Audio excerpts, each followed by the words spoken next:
même que c'était pas très bon. Y avait rien d'autre alors en somme. Elle a eu raison, eh bien non. Ça a pourtant arrangé l'homme. C'était pas lui qui l'avait fait. N'empêche, il a bouffé la pomme jusqu'au trognon et vite fait. Oui, mais c'est la faute. Il n'a rien fait lui Adam. Il a pas dit femme je crève, rien à se mettre sous la dent. D'ailleurs c'était pas terrible, même pas assaisonné. C'est bien écrit dans la Bible, Adam il est mal tombé.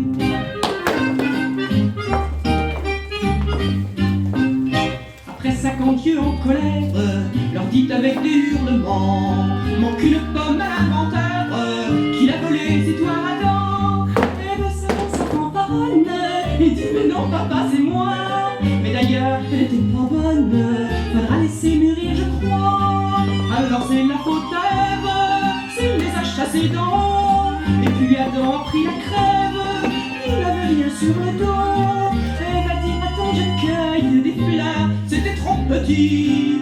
Fallait une grande feuille pour lui cacher le zizi.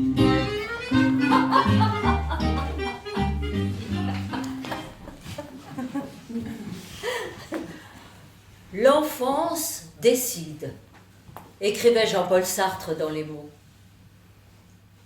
Qu'a donc décidé mon enfance? Tout, tout. Ma révolte, ma soif éperdue de justice, mon refus de l'ordre établi et bien sûr mon féminisme. Tout est parti de l'enfance et de l'indignation ressentie dès mon plus jeune âge devant la malédiction de naître fille.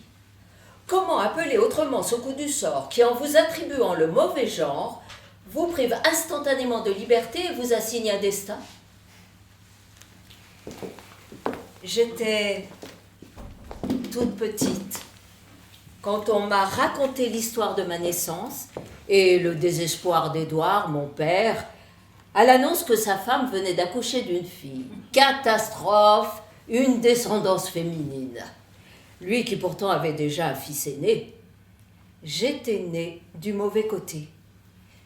Mais c'était aussi un appel au sursaut et à l'insoumission. Oui, la révolte s'est levée très tôt en moi, dure, violente. Mes engagements ultérieurs en sont directement le fruit. La blessure de la justice m'a donné une force fabuleuse, parce que désespérée. Tout, dans l'enfance, était fait pour me rappeler mon infériorité par rapport aux garçons et d'abord à mes frères. Nous étions 4, 2 filles, 2 garçons. Et il est évident que dans cette fratrie, ma sœur et moi étions les inessentiels, voués à servir les garçons du foyer, les essentiels, avant de nous marier et de passer sous l'autorité et la suggestion d'un époux. Fritna, ma mère, mettait un point d'honneur, voire un acharnement à maintenir ce clivage.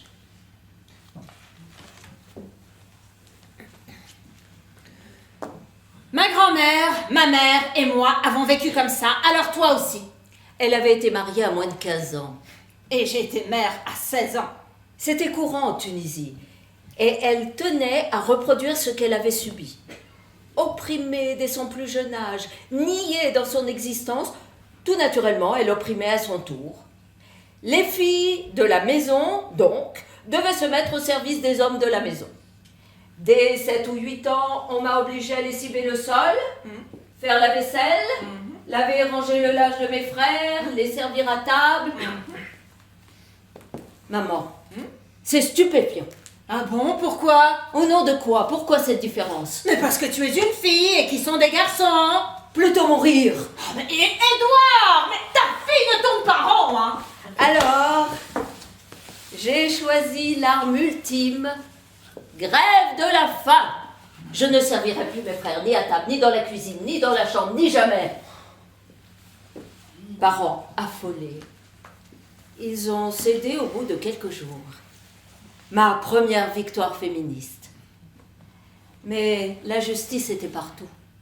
Et notamment dans la différence d'attente de nos parents envers l'enseignement, selon qu'il s'agissait de leur fille ou de leur fils. Moi, j'aimais l'école. Je l'aimais avec passion. J'étais bonne élève. Mais quand je rentrais, cartable à la main, « Maman, je suis première !» Lave tes mains, mets la table. Mon frère aîné, en revanche, faisait l'objet de toutes les attentions, lui qui partageait son temps entre colle, mensonge, zéro pointé et renvoi. Tout l'espoir de la famille. Cela rendait fou mon père, qui le tabassait lors de scènes d'une violence insensée. Ma mère a même un jour vendu ses bijoux berbères pour lui payer des cours de rattrapage. Tandis que pour moi, elle ne voyait pas l'intérêt d'investir le moindre sou, même pour mon entrée en 6e. Franchement, les frais pour être payé ton trousseau de mariée. Mais je m'étais renseignée. J'avais appris dès l'âge de 10 ans qu'il existait un concours de bourse pour les élèves pauvres et j'ai été reçue première. Je n'ai donc rien coûté. Mon frère a redoublé 2 fois, on s'est retrouvés dans la même classe, il a été renvoyé du lycée. Consternation des parents, je le coiffais au poteau, c'était trop. D'autant que j'ai rapidement donné moi-même des leçons particulières. Mais pourquoi? Mais pour mettre de l'argent de côté pour l'université. L'université? Mais il est temps de te marier.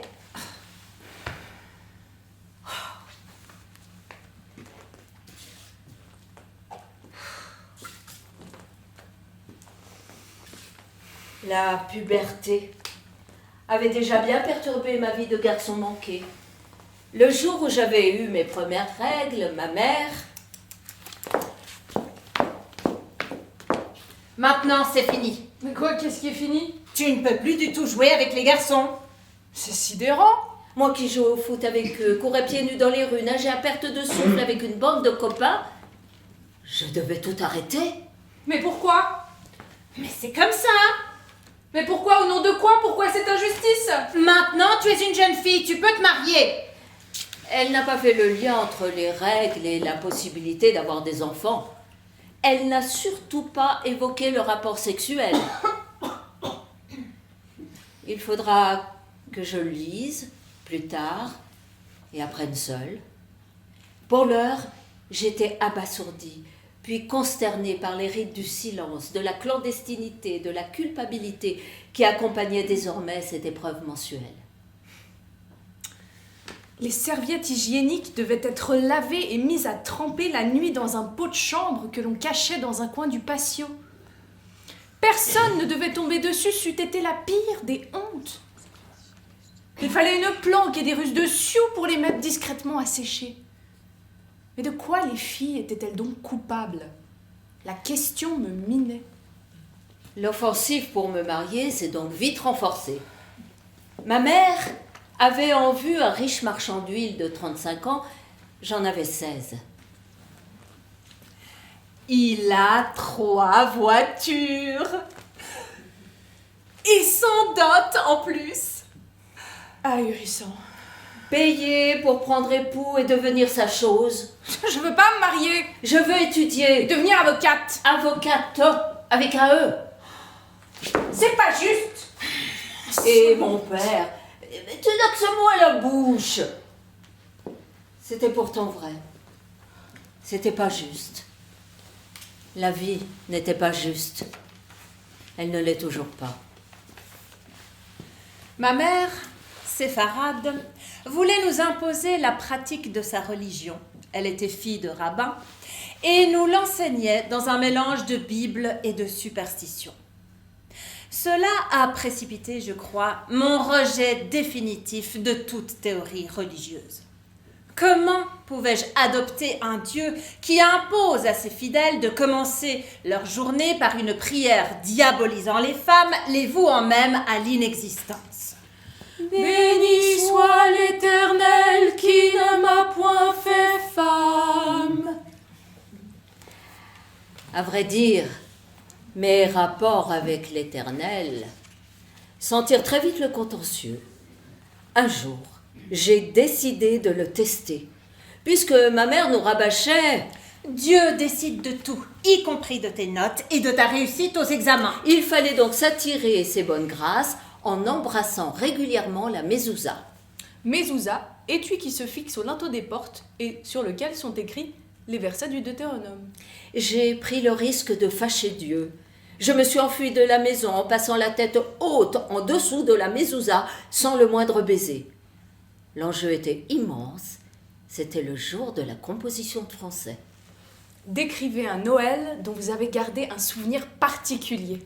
Alors, j'ai raconté un Noël comme je n'en avais jamais vécu. Un Noël comme notre culte juif nous le refusait. De quoi déplaire à Dieu et attirer la vengeance de la mezouza. Je m'attendais donc au pire. Le jour des résultats... Première, Gisèle, comme d'habitude. J'ai immédiatement perçu sa certitude que l'école serait sa libération. Exactement l'inverse de mes parents. Je me demandais parfois ce que je serais devenue sans elle. Mais j'aurais forcément fait quelque chose parce que j'avais en moi, comment vous dire, une force mauvaise, une force sauvage. J'étais déterminée à aller mon chemin, que ça plaise ou non, et mon chemin passait d'abord par cet appétit démesuré de connaissances. Et par les livres, pour lesquels tu avais une véritable passion. C'était ça, la vraie nourriture. Je les regardais, les palpais, les humais longuement avant de leur arracher leurs secrets. Je savais qu'ils m'aideraient à être moi-même. Je lisais avec fièvre et boulimie des nuits entières en cachette. J'avais acheté une mini-ampoule de 1 watt que je branchais au ras du sol à une prise et je lisais de tout mon sou à plat ventre par terre.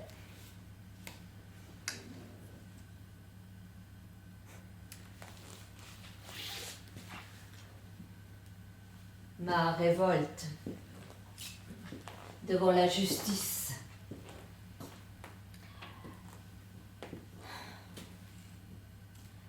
a fondé mon enfance. Mais que savais-je du métier d'avocate? Après avoir commencé comme garçon de course, mon père était devenu clerc d'avocat. Et puis ma propension à m'insurger contre les injustices m'avait souvent valu la question: Tu te prends pour l'avocate du monde entier? non, mais je veux défendre, combattre l'injustice et changer le monde. Ah bon? Et comment? Me sauver. D'abord être indépendante économiquement. Échapper à cette malédiction des femmes qui les plaçait en situation d'obligée, de quémandeuse. Comme ma mère, qui devait soumettre chaque soir à mon père une feuille de papier quadrillée où elle avait sagement noté ses dépenses. Et mon père, je ne suis pas un puits d'argent.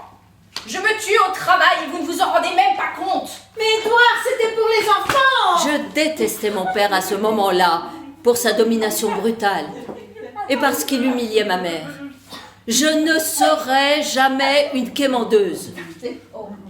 Le bac en poche, je m'envole vers Paris en 1945, en août, libre, enfin libre, pour entreprendre des études de droit et de philosophie. Une jeune fille de 18 ans, toute seule, en France? Je prenais l'avion pour la première fois, je quittais ma famille, je laissais mon pays et j'allais découvrir la France de tous mes espoirs. J'étais ivre de liberté. Peur? Ah non, pas le moins du monde. C'était à nous deux la vie. À nous deux, la vie? Rage de me mettre au service des plus isolés et des plus faibles. La phrase de l'abbé Lacordaire me percutait. Entre le faible Et le fort, c'est la liberté qui opprime. et la loi qui affranchit. Avocate était vraiment ma vocation. En 1949, munie de tous mes diplômes, je suis rentrée à Tunis et j'ai prêté serment. Édouard était là, qui se pavanait comme un paon dans les couloirs du palais de justice. Son fils aîné avait ruiné ses espoirs d'ascension sociale. Il était contraint de faire un transfert sur sa fille. Fritna aussi était là, enrubannée dans une robe de dentelle noire et parée de tous ses bijoux berbères. Édouard a sorti son petit Kodak pliant et j'ai donc prononcé ces mots.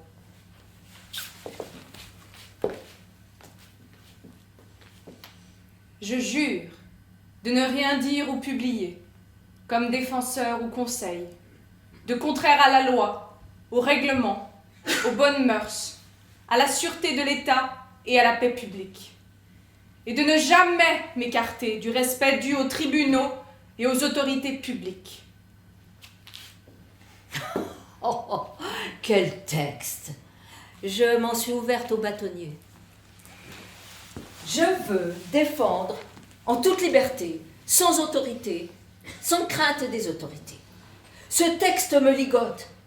Que signifie ce respect dû aux tribunaux? Le respect se décrète-t-il? Ne doit-il pas se mériter? Et qu'entend-on par bonnes mœurs? Des règles cadenassées, figées à tout jamais? N'est-ce pas au contraire une notion relative et formidablement précaire? Quant aux lois, il en est de si mauvaises.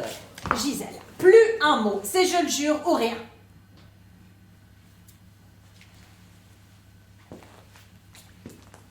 J'ai donc prêté serment. Disons que j'ai prêté serment sous réserve.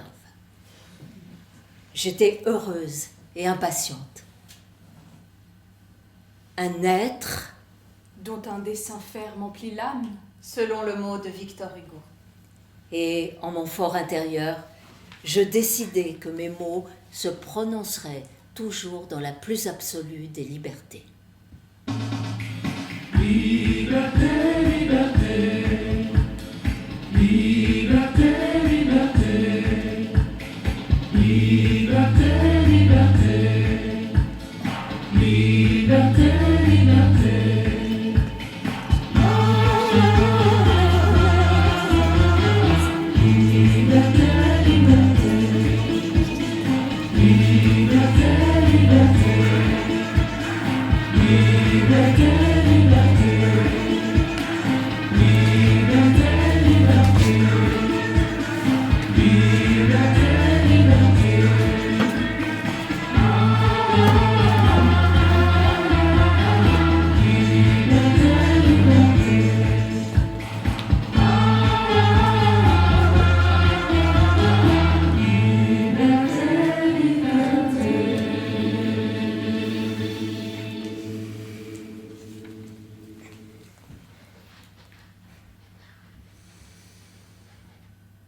Ma liberté pour servir celle des autres.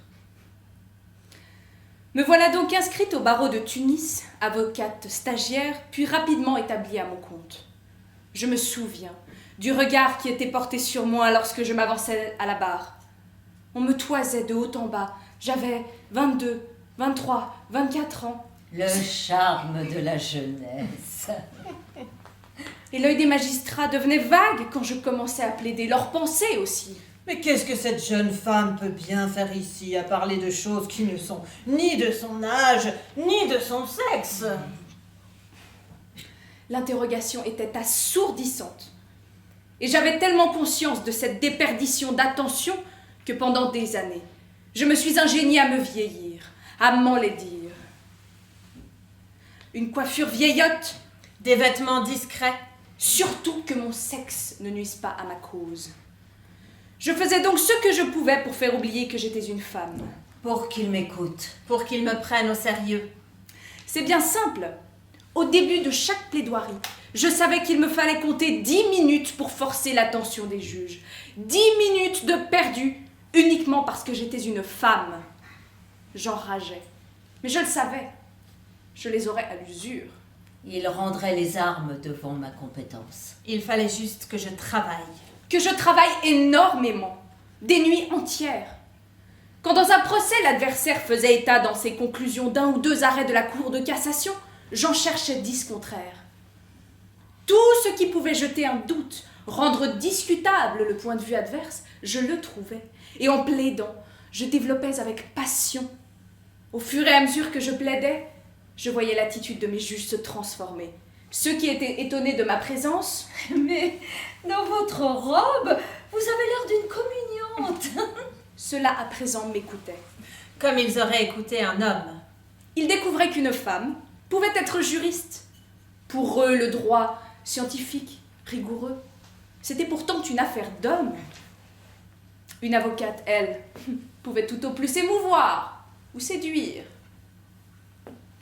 Quand je gagnais une affaire, Oh, qu'est-ce que vous voulez? Elle est jeune, elle a du charme. Contre la séduction, nous pauvres hommes, nous sommes bien peu de choses. et quand c'était eux qui gagnaient, Mais c'est une femme. Comment voulez-vous qu'elle comprenne quoi que ce soit, cette interprétation de jurisprudence? Elle a été dépassée.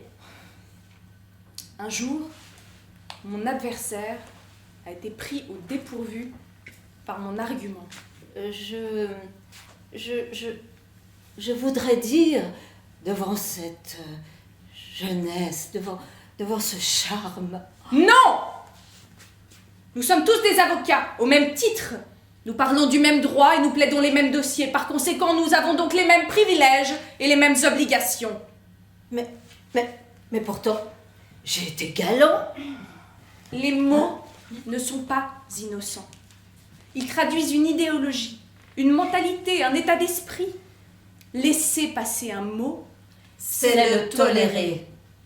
et de la tolérance à la complicité, il n'y a qu'un pas. Pendant des années, et avant chaque procès, je savais qu'il faudrait me battre doublement. Parce que j'étais une femme d'abord. En tant qu'avocate, ensuite. Guerre d'indépendance de la Tunisie puis de l'Algérie. Dans ma jeune carrière, défendre a tout de suite signifié m'engager. Militante des droits et des libertés, Les luttes d'indépendance m'ont cueilli de plein fouet. D'abord, celle de mon pays d'origine, la Tunisie. en première ligne figurait le parti du visionnaire Bourguiba qui a organisé un maquis et s'est lancé dans un terrorisme urbain. La répression ne s'est pas fait attendre. Création de tribunaux militaires. Loi d'exception, Torture. audience expéditive, Condamnation. Des centaines de militants pour l'indépendance ont été traduits devant les tribunaux qui ne désemplissaient pas. Il fallait des avocats. au moins pour assurer une parodie de justice. La plupart étaient commis d'office. Et c'est dans ce contexte que j'ai fait mes premières armes au barreau. Avec Avec flamme.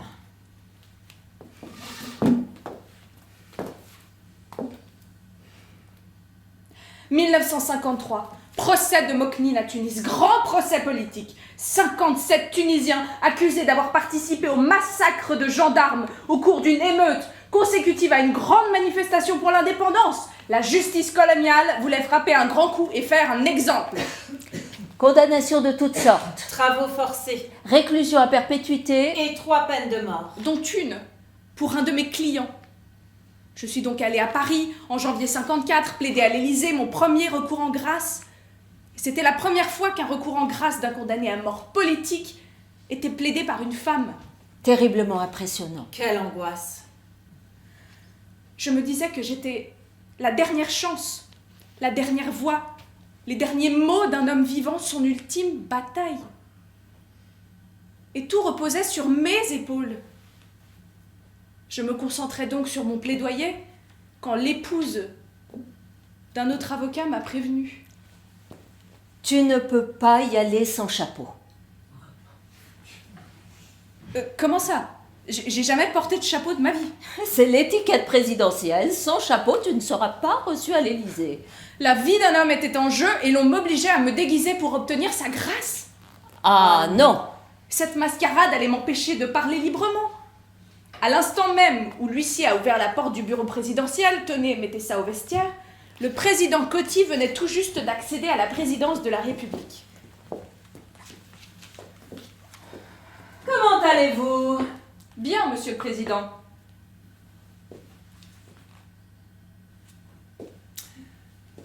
Je voudrais vous voir sourire. Je pourrais sourire si vous accédez à ma demande. Oh, pas ça. Vous savez, il n'y a pas que moi qui décide. Hein. Alors je me suis lancée dans l'histoire de mon client tunisien, quand soudain il s'est levé pour arpenter la pièce. Continuez, tête de l'eau, là, cachette. La vie d'un homme se jouait dans cette phase ultime et le président ne songeait qu'à ses pilules. Désolée, hein, je suis nouveau dans la maison. C'est surréaliste. Et le plus terrible, il ne connaissait pas du tout le dossier. Mon client a finalement été gracié. Et je me suis un peu familiarisée avec ce président qui me regardait d'un air paternel et que j'allais voir chaque fois que la vie d'un homme était en jeu. Avec le général de Gaulle, qui lui a succédé, en revanche, c'était tout autre chose. Bonjour, madame. Madame ou mademoiselle? J'ai pas aimé. Appelez-moi maître, monsieur le président. Veuillez entrer, je vous prie, maître. Asseyez-vous, je vous prie, maître. Je vous écoute, maître. Quels sont vos arguments? Pas d'aveu. Pas de pièce à conviction. Aucun témoignage déterminant nous permettant de confondre notre client. Je vous ai entendu. Je vous remercie. 2 jours plus tard, un coup de fil. Nos 2 clients étaient graciés. 2 vies sauvées. Et cela tenait à la grâce d'un président doté d'un droit régalien hérité de l'Ancien Régime. Il n'avait aucune explication à donner. C'était son bon plaisir de monarque. Je n'eus hélas pas toujours la joie d'avoir été suivi et écouté dans mes demandes par le chef de l'État. Des condamnés, non graciés, ont été guillotinés dans la cour de la prison de Barberousse à Alger. Je revois l'échafaud lorsque j'allais rendre visite à mes clients, révulsé que cette barbarie existe encore dans l'un des pays réputés le plus civilisé au monde. Ce qui se passait en Algérie était fou. Je ne pouvais pas refuser de m'y engager. D'abord, il y était question d'un peuple qui réclamait sa liberté. Et il n'y a pas de sujet auquel je sois plus sensible. C'était mon idéal. Rien ne pouvait donc m'arrêter. J'étais née comme ça. Ce n'est pas de l'héroïsme, mais de la cohérence. Ma liberté n'a de sens que si elle sert à libérer les autres. 1956, vote des pouvoirs spéciaux en Algérie. La justice, qui était mon métier, n'était plus qu'un simulacre au service d'une logique de guerre. Soldats et magistrats travaillaient main dans la main pour établir l'ordre répressif français. Les premiers tuaient. Les seconds condamnaient. Et donc j'ai découvert abasourdi l'étendue des exactions commises par l'armée française. La torture érigée en système. Les viols des militantes arrêtées, Les condamnations sur aveu extorqués. sans compter les disparitions et exécutions sommaires. La défense avait-elle encore un sens? Ne risquait-elle pas de servir d'alibi ou d'avaliser par sa seule présence des parodies de justice? Je voulais croire à tout prix en mon rôle, et de 56 aux accords d'Évian en 62, je n'ai cessé de faire la navette entre Alger et Paris, où j'étais désormais installée avec mes 2 fils, après m'être séparée de leur père, resté en Tunisie. Résister. Il fallait résister contre le mal absolu. Je me sentais plus que jamais liée à mon métier. Tout était pourtant fait pour compliquer la tâche des avocats, voire la saboter. La défense algérienne avait été décimée. Arrestation. Internement dans les camps, Meurtre maquillé en suicide. J'étais une des rares femmes avocates à défendre les félagas. Crachats, insultes et coups à l'arrivée au tribunal. traîtresse à la France, disaient les militaires et les tenants de l'Algérie française. Et donc pire qu'un traître. Et très vite, appel téléphonique nocturne. Tu ferais mieux de t'occuper de tes gosses, salope. Sale pute à bico, si tu ne fous pas le camp illico, tu partiras les pieds devant. Menace de plasticage de mon appartement et petit cercueil envoyé par la poste. Je n'y ai longtemps vu que des tentatives d'intimidation. jusqu'à l'assassinat, à Alger, de 2 de mes confrères très proches. Puis la réception, en 61, d'un papier à en-tête de l'OAS. OAS, Organisation armée secrète pour le maintien de la France en Algérie. Il était écrit Ordre à chaque militant d'abattre immédiatement et en tout lieu la traîtresse à la France. Mais je n'ai jamais eu peur. Mes convictions me portaient, et j'ai toujours cru en ma baraka. Sauf une nuit, au centre de torture de la Corniche. Des militaires m'ont jeté dans une cellule et j'ai attendu mon exécution en pensant avec culpabilité à mes petits garçons de 3 et 6 ans. Automne 57, bataille d'Alger.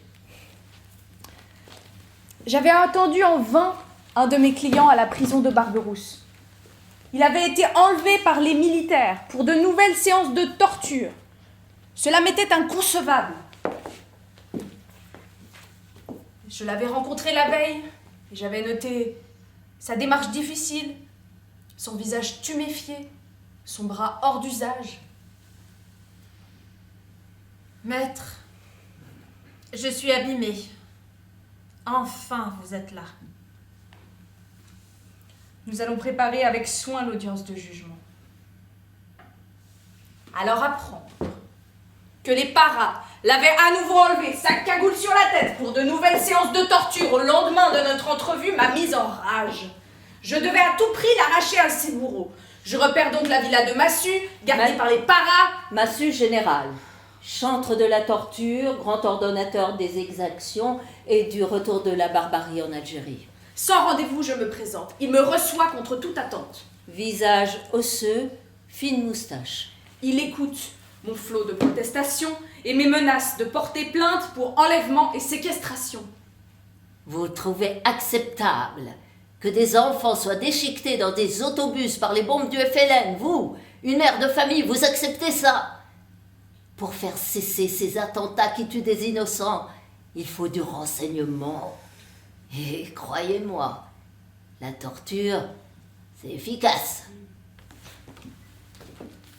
Je n'arrive pas à croire qu'il tente sur moi son prosélytisme abject. Je suis écœurée.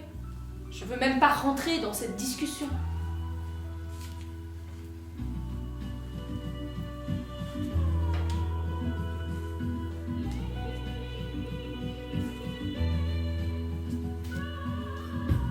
La torture déshumanise autant le bourreau que la victime.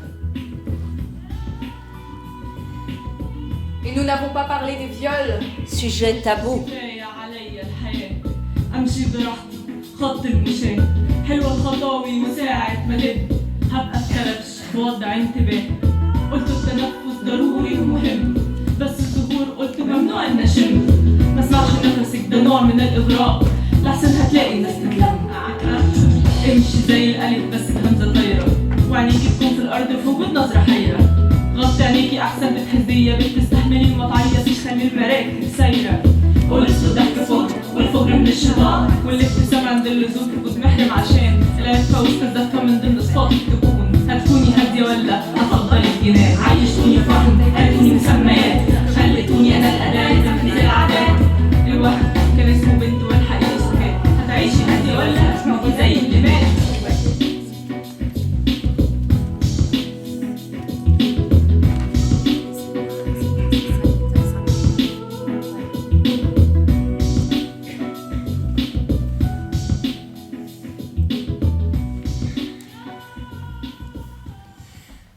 Le dossier de Djamila Boupacha, cette jeune militante indépendantiste algérienne, fut pour moi l'occasion de briser ce tabou et de dénoncer la torture par le viol. Tout était réuni. Un cas exemplaire. La première fois que je l'ai vue dans sa prison de Barberousse à Alger, elle boitait. Elle avait les côtes brisées. Les seins et la cuisse brûlés par des cigarettes.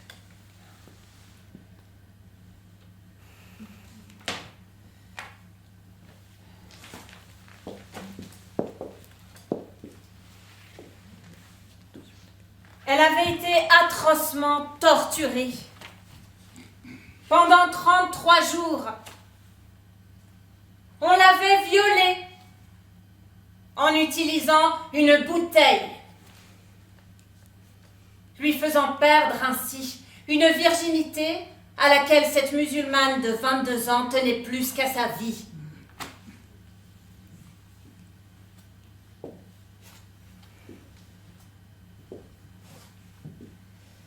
Elle avait pourtant reconnu les faits dont on l'accusait.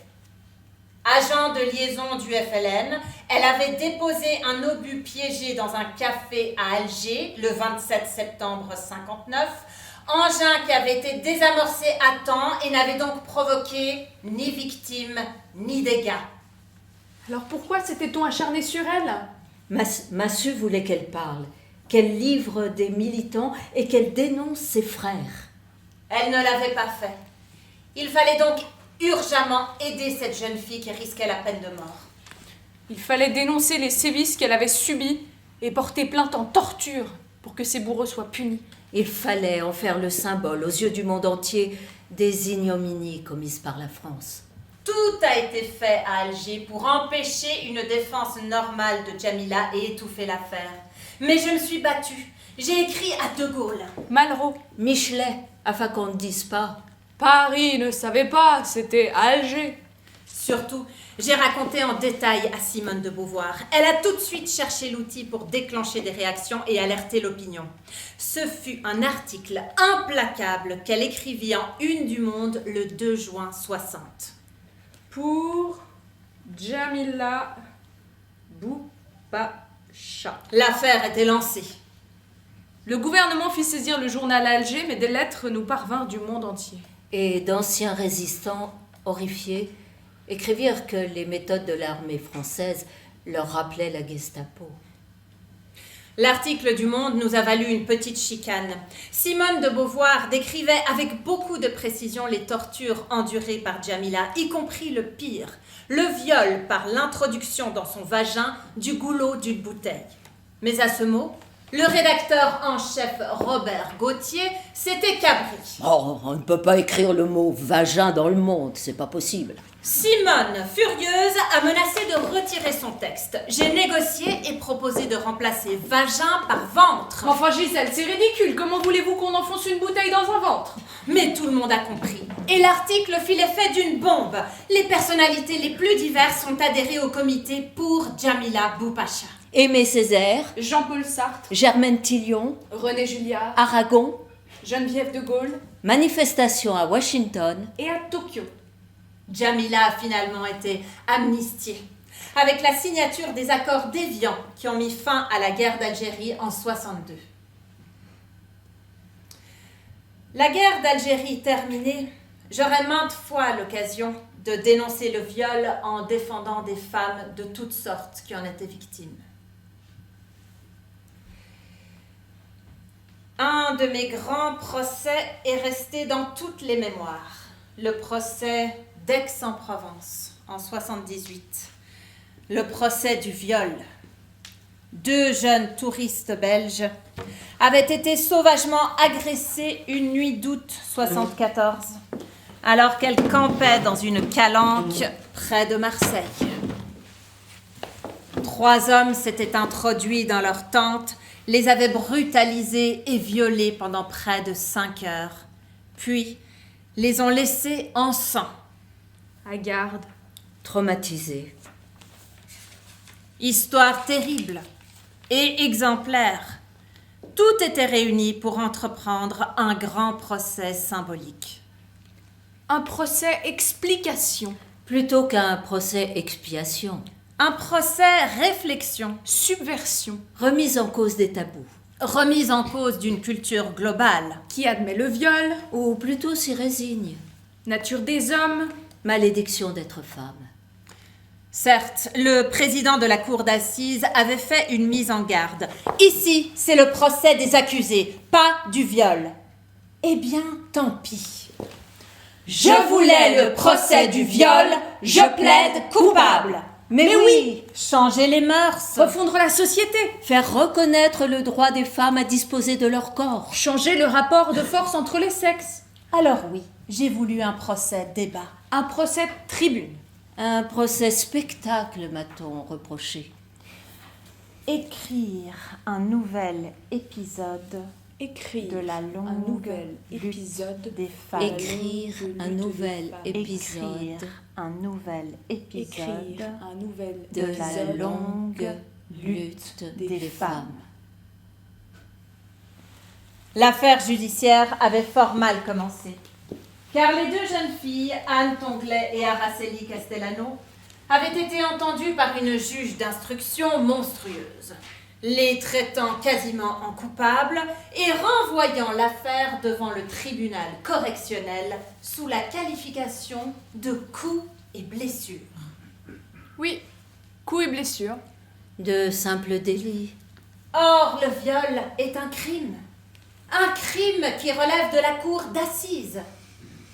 Il faudra 4 ans de procédure kafkaïenne pour que les 3 accusés, mis en liberté 5 semaines après leur crime, comparaissent enfin devant le tribunal, devant la cour d'assises d'Aix-en-Provence.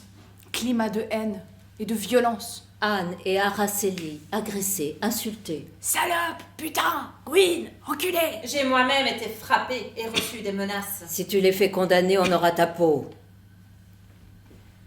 Combien il fallait de courage à ces 2 femmes pour maintenir leur plainte et garder la tête haute. Car les débats ont été du même acabit. Ils ont mis au jour une mentalité si primitive. Si phallocrate. Si ignominieuse. Figurez-vous que les 3 hommes ont eu le culot de prétendre que les 2 jeunes campeuses avaient été consentantes. Le coup classique. Qu'en somme, ils voulaient tous s'amuser, prendre du plaisir, et que l'expérience ne pouvait d'ailleurs pas avoir nui aux victimes, puisqu'ils les avaient ainsi ramenées sur le chemin de la Normalité. Traduisez cette hétérosexualité qui cimentait sans doute les protagonistes du procès, jury, magistrats, public, avocats, et avec lesquels les accusés créaient ainsi une complicité inavouée. L'observation sembla en tout cas recueillir un consensus Tacite. chez les juges, Rigolard. dans le public. Un comble. J'en étais horrifiée. Le viol est comme une mort inoculée aux femmes un jour de violence. Anne et Araceli avaient passé quelques jours à la maison. On avait parlé longuement pour préparer le procès. Leur vérité s'était exprimée peu à peu. Ce sentiment d'être Des mortes vivantes. Mais cela n'a pas empêché les attaques. Des mensonges. Et une véritable acquisition. Inquisition pour vérifier à quel point elle s'était débattue. Une femme violée n'est honorable que morte. Morte de s'être débattue. Sa crédibilité se paye-t-elle forcément de sa mort?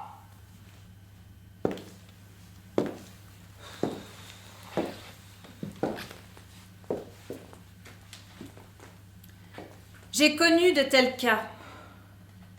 Comme j'ai aussi rencontré une jeune femme à qui ses agresseurs avaient coupé la main alors qu'elle tentait de fuir en s'accrochant à une branche d'arbre après avoir sauté dans un ruisseau.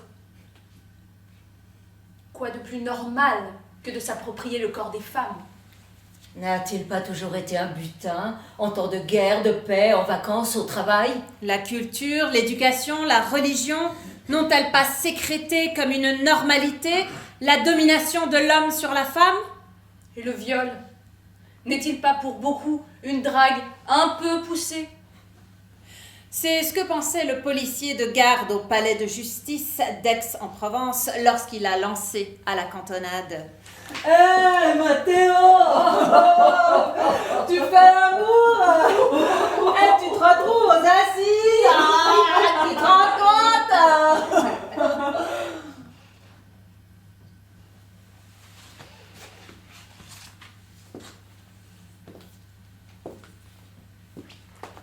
Quelle misère. Le viol d'une femme par un homme est un crime contre l'amour. Contre cet instant d'infini dont parlait Cyrano.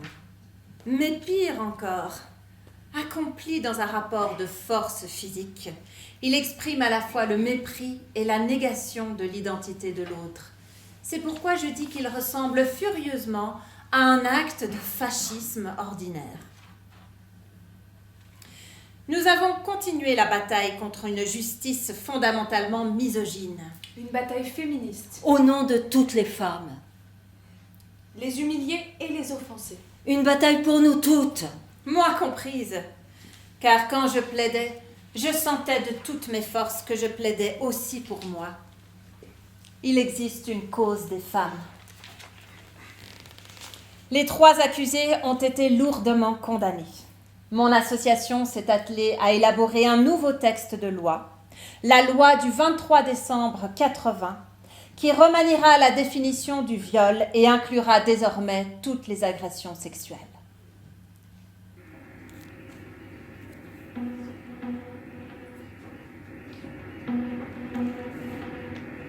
Tu vas au boulot, tu marches seul.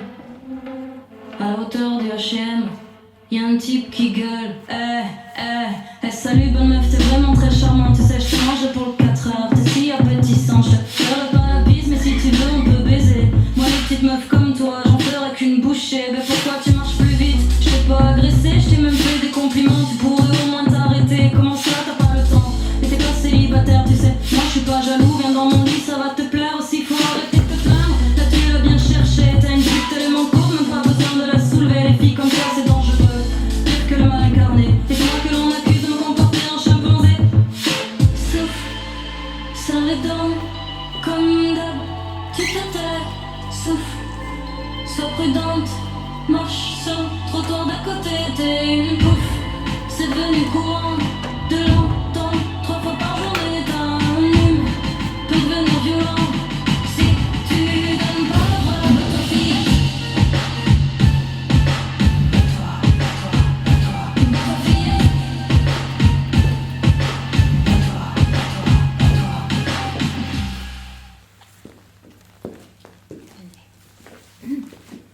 J'ai rencontré Simone de Beauvoir un soir de septembre 58.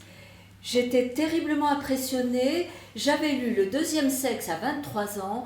Émerveillement et stupeur, incroyable. Un livre mettait des mots sur mon vécu, ma réalité, ma révolte initiale. C'était excitant, bousculant, galvanisant. La grande aventure du féminisme avait trouvé ses bases théoriques. Il restait à en inventer les luttes. Je n'ai pas hésité une seconde à signer le fameux manifeste des 343 en avril 71, comme tant de femmes célèbres. Catherine Deneuve, Françoise Sagan, Marguerite Duras, Delphine Seyrig, Ariane Nouchkine. Le manifeste déclarait 1 million de femmes se font avorter chaque année en France. elles le font dans des conditions dangereuses en raison de la clandestinité à laquelle elles sont condamnées. Alors que cette opération pratiquée sous contrôle médical est des plus simples. On fait le silence sur ces millions de femmes. Je déclare que je suis l'une d'elles. Je déclare avoir avorté.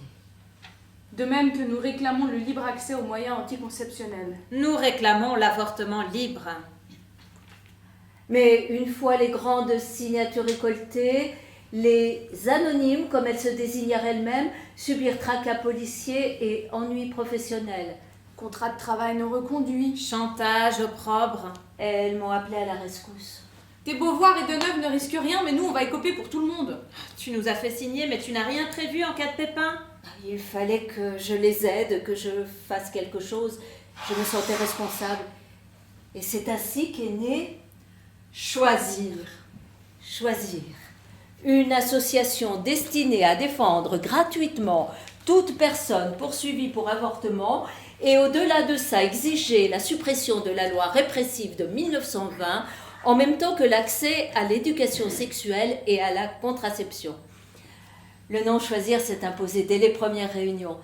C'est moi qui l'ai choisi. Avec cette idée contenue dans le poème d'Éluard, Il ne faut promettre et donner la vie que pour la perpétuer. Comme on perpétue une rose en l'encerclant de mains heureuses. Procréer doit être un choix. Notion indissociable de celle de liberté. et choisir visait à libérer la femme. 1972, procès de Bobigny. Le procès de Marie-Claire Chevalier, violée à 16 ans. Et dénoncée par son violeur à la police pour s'être fait avorter. Un cas flagrant d'injustice. De maltraitance. Et de discrimination sociale. Une affaire révoltante de bout en bout. Avec la jeune Marie-Claire, sa mère qui avait l'aidé à avorter, et 3 complices, toutes d'une honnêteté, d'une sincérité absolue, moralement inattaquables. L'exemple parfait pour entreprendre un procès politique d'envergure et m'adresser au pays afin de dénoncer la loi. J'ai clairement expliqué mon plan à la jeune fille et à sa mère, poissonneuse du métro, lucide, méritante, volontaire. Les accusés ne chercheraient nullement à nier les faits, au contraire. Nous reconnaîtrons les faits. Nous ne ferons pas d'excuses. Nous ne regretterons pas. Et d'accusés, elles se feront accusatrices de la loi de 1920 sanctionnant l'avortement. Il fallait gagner. Pour elles et pour les autres. Pour moi aussi, qui avait avorté 2 fois. J'ai dit au tribunal, Monsieur le Président, Messieurs du tribunal, il m'échoit aujourd'hui une responsabilité énorme, un très grand privilège. Je ressens avec plénitude un parfait accord entre mon métier, qui est de plaider, qui est de défendre, et ma condition de femme. Jamais, autant qu'aujourd'hui, je ne me serais sentie à la fois inculpée dans le box et avocate à la barre. Si notre convenable déontologie proscrit aux avocats le recul nécessaire, la distance avec leurs clients, sans doute n'a-t-elle pas envisagé que les avocates, comme toutes les femmes, pouvaient aussi tomber enceinte et avorter. Elle pouvait le dire, et qu'elle pouvait le dire publiquement, comme je le fais moi-même aujourd'hui. J'ai avorté. Je le dis. Messieurs, je suis une avocate qui a transgressé la loi. À l'extérieur, la foule criait « Nous avons tout avorté. Libérez Marie-Claire! L'Angleterre pour les riches. La prison pour les pauvres! » Marie-Claire a finalement été relaxée. Joie immense. Restait 3 semaines plus tard le procès de sa mère, Michel Chevalier, accusée d'avoir organisé l'avortement, et de ses complices.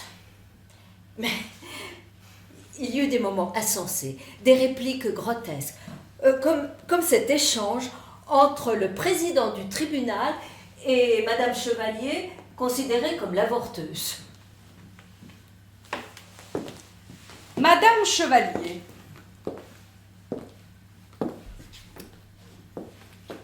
comment avez-vous fait pour procéder à l'avortement de Marie-Claire? Monsieur le Président, je suis allée chez elle et je lui ai mis d'abord le spéculum. Le spéculum. Vous le lui avez mis dans la bouche?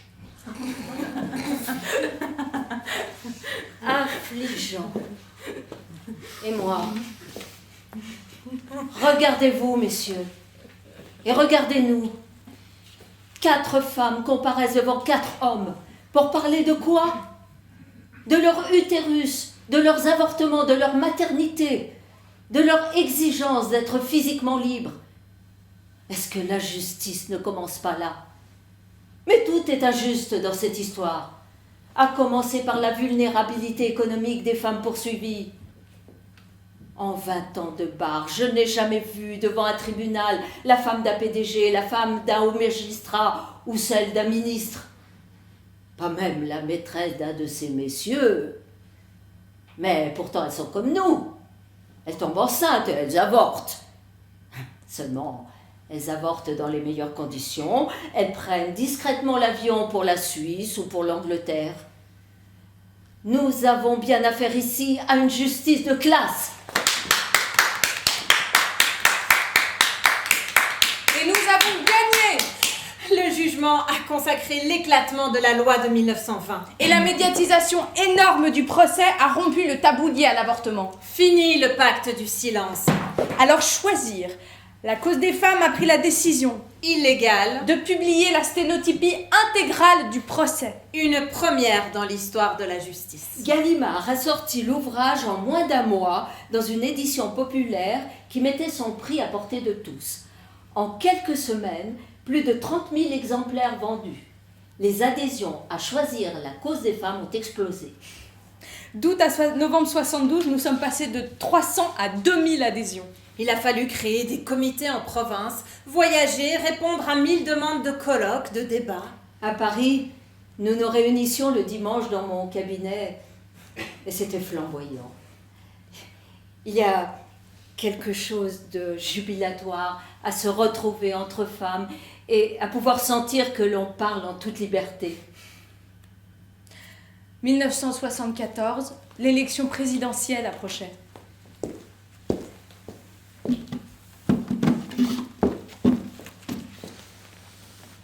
Sans perdre de temps, nous avons travaillé à une vraie proposition de loi.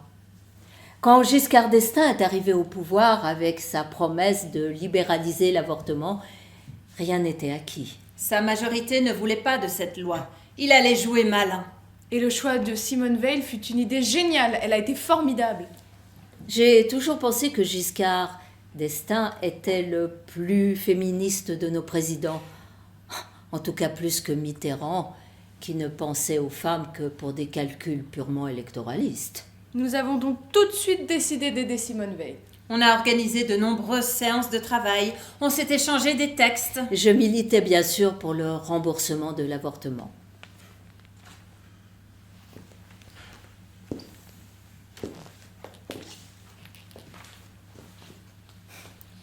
Simone Veil. Son côté classique et bourgeois me déconcertait. Mais ses yeux étaient si clairs, si limpides. Nous étions sans doute du même bord, c'est-à-dire du côté des femmes. Aucune envie de s'opposer l'une à l'autre. Oh, au contraire. Besoin de nous épauler. Nous avons vu grandir son féminisme. Elle m'invitait à déjeuner chez elle, place Vauban, et n'hésitait pas à chasser son mari pour qu'on puisse papoter tranquillement. Antoine, tu nous gênes. Ou bien elle m'emmenait en virée dans sa voiture avec chauffeur à la recherche d'un bistrot moche où elle pourrait fumer sans être connue car elle était ministre de la Santé et venait de lancer une campagne anti-tabac. On buvait un verre de vin en s'amusant à passer en revue le gouvernement ou en évoquant nos maris et nos fils, 3 chacune, pas banal. Contrairement à moi, elle ne regrettait pas de ne pas avoir eu de fille. La parole est à Madame le ministre de la Santé.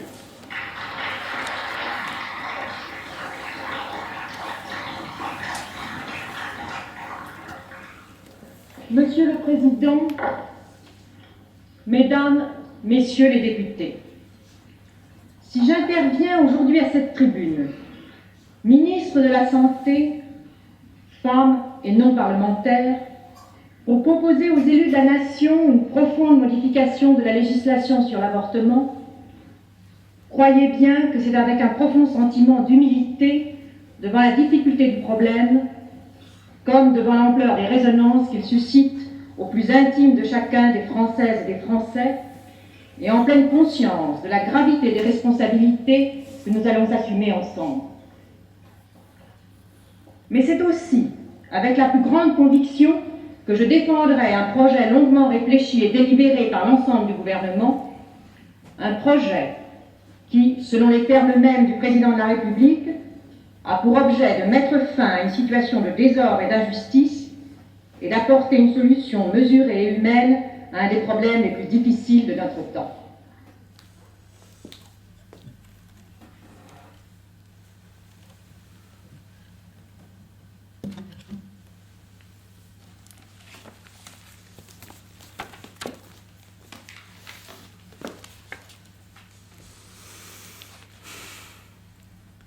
Le féminisme des années 60-70 se défiait du système politique. La chose était repoussante, synonyme de domination et d'oppression.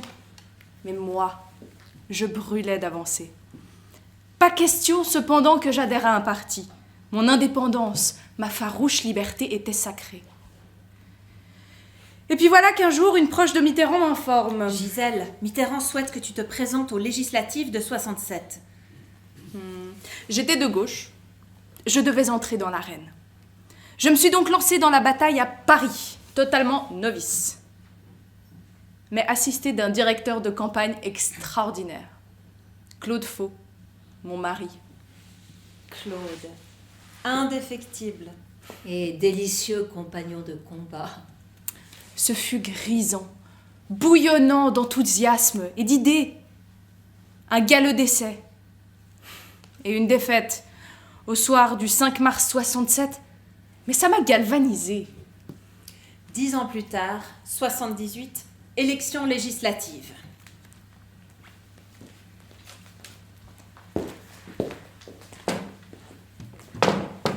Le mouvement Choisir décide de présenter une multitude de candidatures féminines armées d'un slogan choc « Sans femmes pour les femmes au Parlement ». Et quelle campagne! Baroque, Créative. généreuse. Et dure. Sur les murs, les graffitis ont barbouillé le visage des candidates de Choisir. Certains racistes. Gisèle Ben Halimi. Choisir égale assassin de la race blanche. Mais la griserie était telle que nous pensions toutes être élues. Aucune ne le fut. Aucune ne le fut.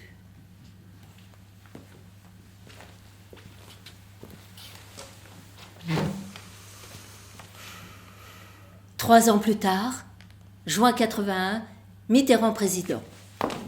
Je suis élue à l'Assemblée nationale. Qu'allais-tu faire dans cette Galère, cet univers impitoyable. Mais moi, je pensais à Victor Hugo, tant lu à l'adolescence. Ceux qui vivent, ce sont ceux qui luttent, ce sont ceux dont un dessin ferme emplit l'âme et le front. Alors j'ai décidé, ce premier jour, de prendre une initiative. J'ai travaillé à un texte qui pourrait réunir un consensus de tous les partis. Aux élections municipales, les listes de candidats Ne peuvent comporter plus de 75% de personnes du même sexe. Je visais en fait la parité, mais il fallait jouer rusé. Après moult débats houleux, le texte fut adopté à la quasi-unanimité du Parlement avant d'être annulé par le Conseil constitutionnel, masculin à 100%. conservateurs. Et misogyne.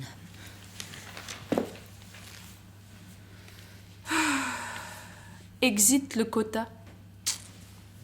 Il faudra qu'on révise la Constitution en 99 pour que des lois puissent recommander l'égal accès des hommes et des femmes aux fonctions électives.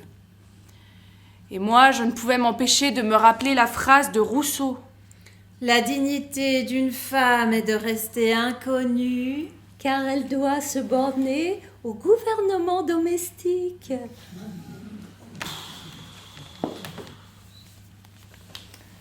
Durant mon mandat, j'ai rédigé et déposé une dizaine de propositions de loi. Oh remboursement de l'IVG, voté par le Parlement. Mais aussi interdiction des enquêtes de moralité sur les victimes de viol. Interdiction de toute incitation au sexisme dans les publications pour la jeunesse. Droit pour la femme de transmettre son nom. Création d'un fonds de garantie pour les pensions alimentaires. Congé parental alterné et rémunéré. Aucune de ces propositions ne fut inscrite à l'ordre du jour. On a tenté de me ligoter. De me bâillonner. De me mettre au pas. Mais je me suis cabrée. Parfaitement indomptable. Mais après une énième humiliation, j'ai décidé de quitter l'Assemblée. Y siéger n'avait plus aucun sens. Je devais reprendre ma liberté. Liberté, liberté, liberté, liberté.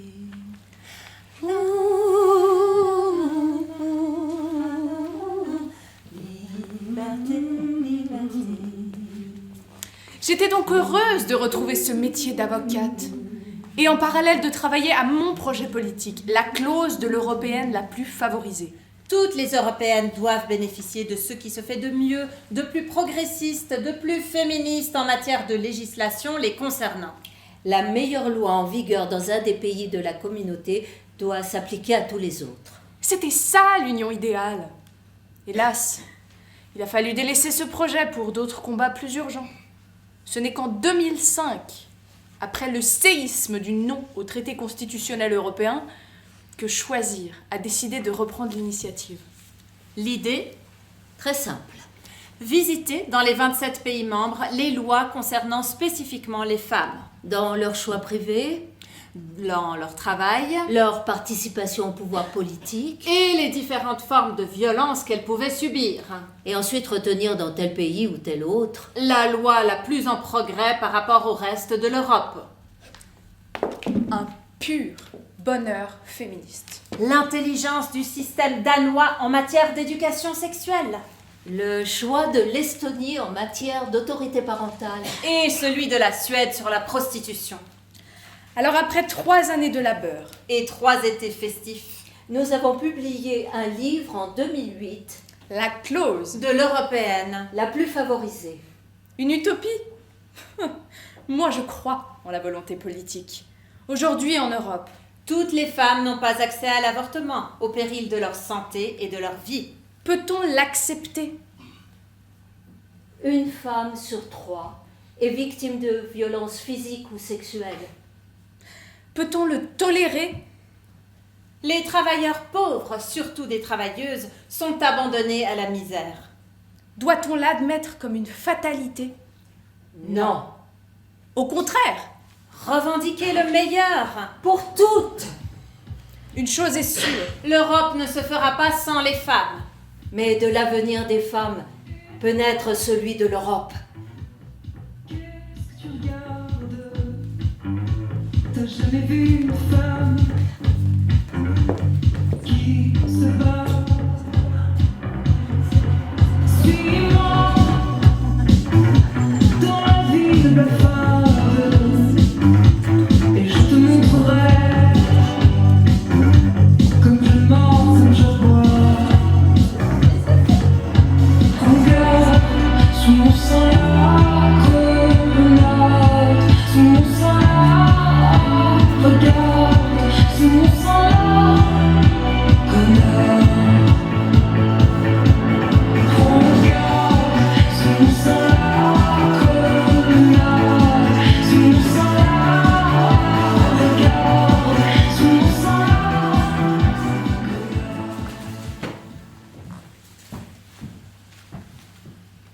quelle est ta robe fétiche? Oui. Achetée à Paris en 49 et dans laquelle je me suis toujours sentie protégée. J'y tiens, vous savez. La justice. La grande affaire de ta vie. Et sur cet engagement quasi mystique, c'est bien sûr greffé le poids de ta vie personnelle. En permanence, le grand écart. Un homme te comprenait. J'ai eu cette chance. Un homme qui m'a accompagnée, soutenue, épaulée pendant plus de 60 ans et dont j'éprouve aujourd'hui le manque terrible. Un féministe. Claude Faux. Je n'ai jamais rencontré un homme qui soit davantage féministe, avec qui j'avais 1000 complicités sur des choses fondamentales et avec qui j'ai partagé tous mes combats. Vous avez tout fait ensemble. C'est avec lui que vous avez manifesté contre la guerre d'Algérie. C'est ensemble que vous avez été matraqués par la police et hospitalisés. Ensemble aussi que vous êtes rendus à des audiences Des visites de prison. et de multiples réunions publiques. C'était le seul homme à participer concrètement aux activités de Choisir, à assister à nos réunions de bureau, à réaliser la maquette de notre journal, à tenter de trouver des fonds. Il est plus motivé que nous, s'amusaient mes amis. Je crois qu'on te l'enviait. Bien sûr, on s'engueulait. Il t'est même arrivé plusieurs fois de le traiter de machiste. Ce à quoi il répondait: Vous n'êtes pas mûrs pour vivre en couple, vous les féministes. Ah, vous vous êtes bien amusés. Oui, on s'est bien amusé, car des amis nombreux ont accompagné cette route. La maison en était souvent remplie. Sartre et Simone de Beauvoir y avaient une place particulière. De son livre essentiel, Le deuxième sexe, elle disait « À quelques détails près, je le réécrirai ». Je me souviens de dîners joyeux avec Zouk, Poirot Delpech, Claire Bretéché, François Sagan et Elsa Triolet. Jean Rostand. Ah, t'es scientifique, et puis aussi Jacques Monod et François Jacob. Et Noam Chomsky. Romain Gary. Signoret, Montand. Julien Clerc et Miu Miu. Et ton ami Maxime Le Forestier. J'aime les gens libres et ardents. Mais le frère choisi, mon petit frère, comme je l'appelais souvent, Guy Bedos. Vous aviez tant de choses en commun. Le déracinement de notre terre natale. L'Algérie pour lui. La Tunisie pour moi. Le rejet de tout esprit colonisateur. Le refus du racisme. Pour lui comme pour moi, étions nés dans des milieux croyants, avec une vision de la religion comme un enfermement, surtout vis-à-vis des femmes, nous ne nous sommes plus jamais quittés. Tout au long de ces années, nous avons partagé des dîners, des fêtes, des Noëls. Pieds de nez aux conventions, nous prenions un plaisir de mécréants à célébrer Noël le 25 janvier. Et puis, vous avez vieilli.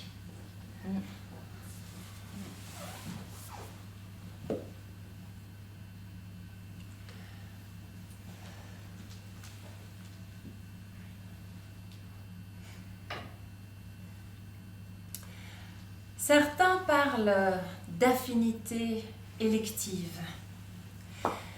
J'affectionne l'idée de la famille choisie. Et à cette heure si particulière de ma vie, où le temps s'effiloche et les amis disparaissent en cortège, j'aime à penser que ce qui nous réunissait tous tenait dans notre adhésion à cette phrase de René Char. Ce qui vient au monde pour ne rien troubler ne mérite ni égard ni patience.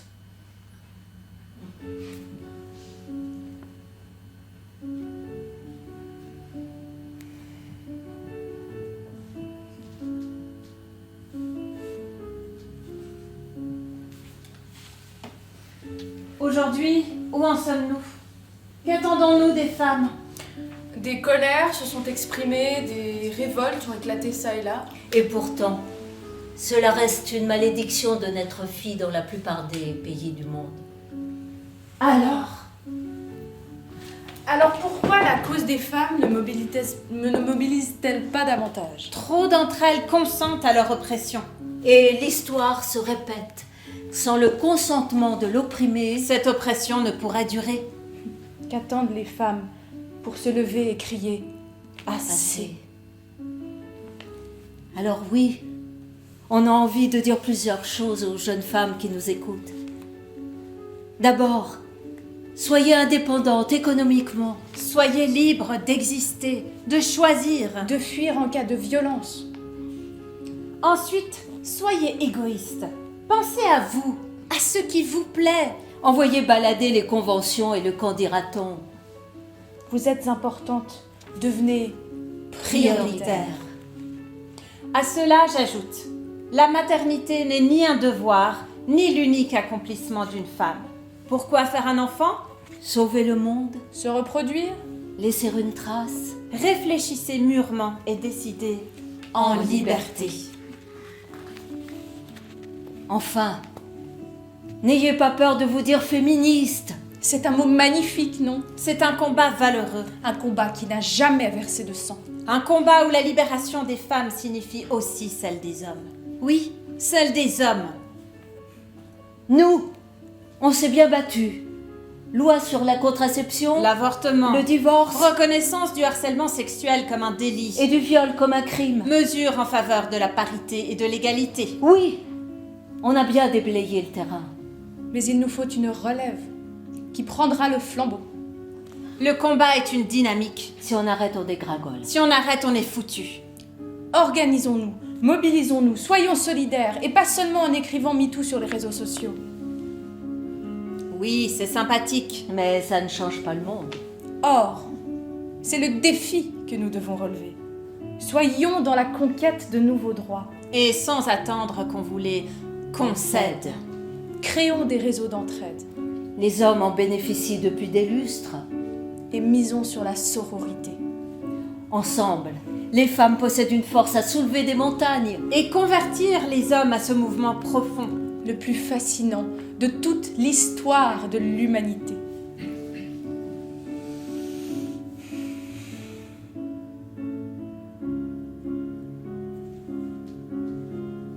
Nous sommes convaincus que notre expérience de l'injustice, de l'exclusion, de la souffrance nous a conféré une richesse supplémentaire et que, sans en avoir conscience, nous puisons dans notre histoire des ressorts insoupçonnés. Courage, endurance, résilience. De là peut jaillir une formidable créativité. Car on ne naît pas féministe, On le devient.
Thank you.